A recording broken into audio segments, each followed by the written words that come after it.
বিশ্বনবী পাগলের মতো একবার হাউজে কাউসারে যাবেন, একবার সিরাতে যাবেন, একবার পুলসিরাতের দিকে, একবার হাউজে কাউসারের দিকে পাগলের মতো দৌড়াতে থাকবেন। তার কোনো গুনাহগার উম্মত যাতে জাহান্নামে ঢুকে না যায়।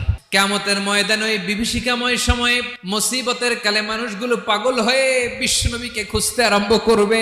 সবাই মিলে বিশ্বনবীর কাছে যেয়ে বলবে, ইয়া রাহমাতাল লিল আলামিন, দেখেন আমাদের কি অবস্থা, কি কঠিন বিপদে আমরা আছি, দাঁড়াতে পারি না, সূর্যের আলোতে ঘেমে হয়রান।